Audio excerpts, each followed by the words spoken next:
Зейнет жасын төмендетуді сұраған әйелдер министрлік алдында аштық жарияламақ. Оларды 1,5 миллионнан аса әйел қолдап отырғанын көрінеді. Қазақстандық әйелдер биліктен зейнет жасын төмендетуді талап етуді тоқтатқан жоқ. Бұл жолы еліміздің түпкір-түпкірінен келген белсенділер Еңбек және халықты әлеуметтік қорғау министрлігі ғимаратының алдында жиналды.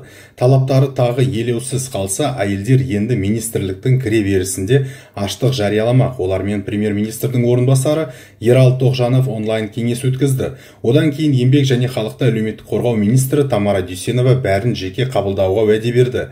Белсенділердің айтуынша, оларды кәсіподақ өкілдері және петицияға қол қойған 1,5 миллионнан аса әйел қолдап отырған көрінеді.